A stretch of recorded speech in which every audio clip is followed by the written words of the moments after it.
সুপ্রিয় দর্শক, আসসালামু আলাইকুম। অনুসন্ধানী টাইম চ্যানেলে যুক্ত হওয়ার জন্য আপনাকে অসংখ্য ধন্যবাদ। জানিয়ে দিচ্ছি আমাদের হাতে থাকা সর্বশেষ আপডেট। আর বরাবরের মতো সর্বশেষ আপডেট জানাতে আপনাদের পাশে আমি সাইমন সুজন। ভারতকে মদদ দিচ্ছে রাশিয়া। তোয়াক্কা নয় ওপেনে দিল্লিকে ঠেকাতে সমরাস্ত্র হেলিকপ্টার নিয়ে বাংলাদেশ। পাশে দাঁড়াচ্ছে চীন, তুরস্ক, পাকিস্তান। হঠাৎ মস্কোর ক্রেমলিন থেকে আসা এক বার্তা বাংলাদেশের সার্বভৌমত্বের উপর একরকম চাপ সৃষ্টি করেছে। রাশিয়ার পররাষ্ট্র মন্ত্রণালয় কড়া ভাষায় বাংলাদেশকে সতর্ক করে বলেছে, ইউক্রেন যেমন রাশিয়ার নিরাপত্তার জন্য হুমকি হয়ে দাঁড়িয়েছিল, ঢাকা যেন দিল্লির জন্য তেমন কোনো পরিস্থিতির জন্ম না দেয়। কূটনীতিক শিষ্টাচারের বাইরে গিয়ে মস্কোর এই অবস্থান অনেকটাই স্পষ্ট করে তারা এখন দক্ষিণ এশিয়ায় ভারতের স্বার্থ রক্ষার অতন্ত্র প্রহরী হিসাবে কাজ করছে, যা একটি স্বাধীন রাষ্ট্রের অভ্যন্তরীণ ও বৈদেশিক নীতি নির্ধারণের স্বাধীনতায় সরাসরি হস্তক্ষেপ। রাশিয়ার এই বক্তব্যের মূল লক্ষ্য হল বাংলাদেশকে ভারতের আজ্ঞাবহ হিসাবে রাখা এবং দিল্লির রাজনৈতিক ও নিরাপত্তা বলয় থেকে ঢাকাকে বেরিয়ে যেতে বাধা দেওয়া। রাশিয়ার পররাষ্ট্র মন্ত্রণালয়ের ব্রিফিংয়ের শব্দচয়নও ছিল ব্যাপক করা। তারা বারবার ইউক্রেন সংকটের উদাহরণ টেনেছে। এর নেপথ্যে কাজ করছে ভারতের নিরাপত্তা উদ্বেগ। গত 17 বছর শেখ হাসিনা সরকারের আমলে ভারতের সাথে বাংলাদেশের যে দাতাগ্রহিতার সম্পর্ক ছিল, বর্তমান প্রেক্ষাপটে সেই একপাক্ষিক সুবিধার জায়গায় ফাটল ধরার ভয় পাচ্ছে দিল্লি।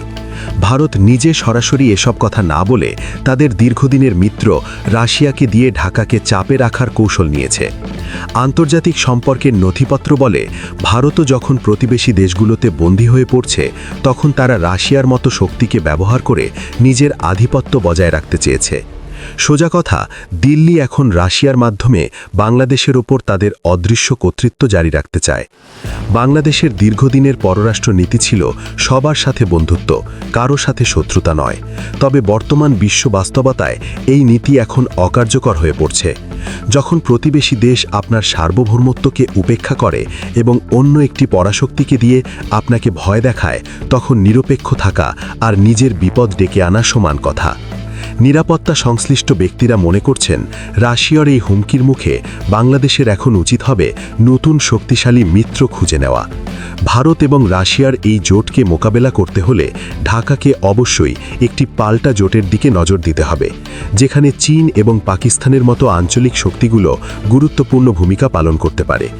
আঞ্চলিক স্থিতিশীলতা বজায় রাখতে ভারতের আগ্রাসী মনোভাবের বিপরীতে একটি শক্তিশালী প্রতিরোধ ব্যবস্থা গড়ে তোলা এখন সময়ের দাবি।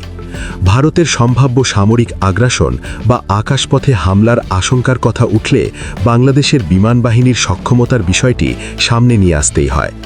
সামরিক নথিপত্র বলছে, ভারতের হাতে থাকা আধুনিক রাফাল এবং সুখোই 30 MKI যুদ্ধবিমানের বিপরীতে বাংলাদেশের বর্তমান এয়ার ডিফেন্স সিস্টেম অত্যন্ত দুর্বল। রাশিয়ার তৈরি পুরনো MiG-29 বা চীনের F-7 বিমান দিয়ে ভারতের মাল্টিরোল ফাইটার জেটের মোকাবেলা করা প্রায় অসম্ভব। যুদ্ধের ময়দানে ভারতের ফার্স্ট স্ট্রাইক বা প্রথম দফার বিমান হামলা ঠেকানোর মতো প্রযুক্তিগত শক্তি আমাদের নেই বললেই চলে।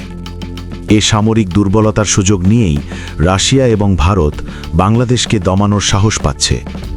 একটি দেশ তখনই স্বাধীন থাকতে পারে যখন তার আকাশসীমা সুরক্ষিত থাকে, আর সেই সুরক্ষার জন্য অন্তত 1 ডজন আধুনিক সুখ ফ্ল্যাঙ্কার বা সমমানের যুদ্ধবিমান কেনা এখন বিলাসিতা বললে ভুল হবে, বরং তার টিকে থাকার লড়াই। এই সংকটের মূলে রয়েছে বাংলাদেশের নেতৃত্বের একাংশের নতজানু মানসিকতা। রাষ্ট্রের উচ্চ পদস্থ অনেক কর্মকর্তা এবং নীতি নির্ধারক এখনও ভারতের প্রতি তোষনীতি বজায় রাখতে ব্যস্ত।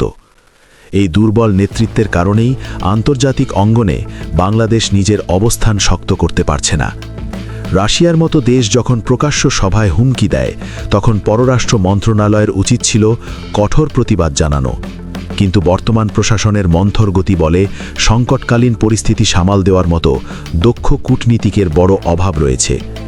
বাংলাদেশকে এখন এমন একজন নেতৃত্ব খুঁজে বের করতে হবে, যিনি আন্তর্জাতিক ফ্রন্টে গিয়ে তুরস্ক, আমেরিকা এবং চীনের সাথে কাঁধে কাঁধ মিলিয়ে ভারতের প্রভাব বলয় থেকে দেশকে বের করে আনতে পারবেন। বিশেষ করে তুরস্কের আধুনিক ড্রোন প্রযুক্তি এবং আমেরিকার কূটনৈতিক সমর্থন আদায় করা এখন খুব জরুরি। ইতিহাসে নজর দিলে দেখা যাবে রাশিয়া সবসময় ভারতের স্বার্থের পাহারাদার হিসেবে কাজ করেছে। 1971 সালের যুদ্ধের ইতিহাস নিয়ে লেফটেন্যান্ট জেনারেল A.K. নিয়াজির the betrayal of east Pakistan বইটিতে একটি চাঞ্চল্যকর তথ্য পাওয়া যায়।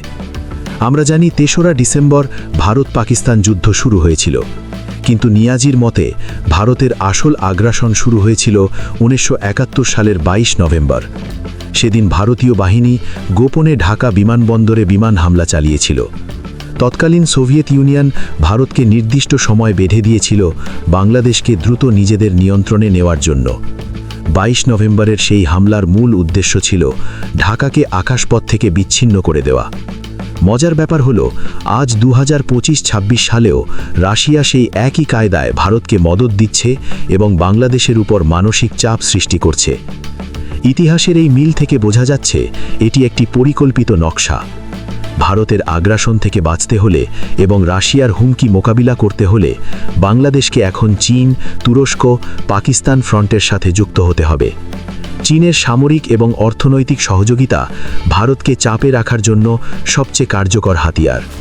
অন্যদিকে তুরস্কের ড্রোন প্রযুক্তি বর্তমান বিশ্বের যে কোনো আধুনিক সেনাবাহিনীকে নাস্তানাবুদ করতে সক্ষম। পাকিস্তানের সাথে সামরিক সম্পর্ক উন্নয়ন করার মাধ্যমে আঞ্চলিক শক্তির ভারসাম্য বজায় রাখা সম্ভব হতে পারে। শত্রুরা যখন আক্রমণাত্মক কথা বলছে, তখন বাংলাদেশেরও উচিত কূটনীতিক শিষ্টাচারের দোহাই না দিয়ে নিজেদের সামরিক সক্ষমতা বৃদ্ধিতে মনোযোগ দেওয়া। বিশেষ করে আকাশসীমা সুরক্ষায় চীন বা তুরস্ক থেকে উন্নতমানের বিমান প্রতিরক্ষা ব্যবস্থা সংগ্রহ করা এখন সময়ের সবচেয়ে বড় প্রয়োজন। রাশিয়া ও ভারতের এই অশুভ আতাত রুখতে হলে বাংলাদেশের অভ্যন্তরীণ রাজনীতিতেও কঠোরতা প্রয়োজন। দেশের 1 ইঞ্চি মাটিও যাতে অন্য কোনো দেশের নিরাপত্তার জন্য ব্যবহৃত না হয়, সেই নিশ্চয়তা যেমন দিতে হবে, তেমনি অন্য কোনো দেশ যেন আমাদের উপর খবরদারি করতে না পারে সেই অবস্থানও পরিষ্কার করতে হবে।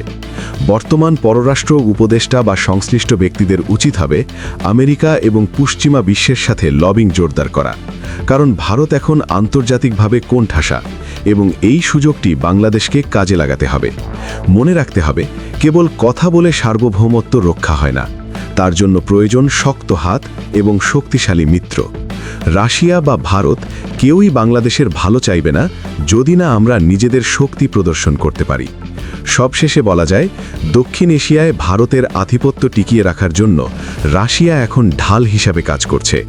22 নভেম্বরের সেই পুরনো ইতিহাসের মতো আজও ঢাকাকে ঘিরে নতুন কোনো ষড়যন্ত্র করা হচ্ছে কিনা তা গভীরভাবে খতিয়ে দেখা প্রয়োজন। আকাশপথে ভারতের সক্ষমতা এবং রাশিয়ার কূটনৈতিক চাপের বিরুদ্ধে লড়াই করতে হলে বাংলাদেশের প্রতিরক্ষা খাতে অনেক পরিবর্তন আনতে হবে।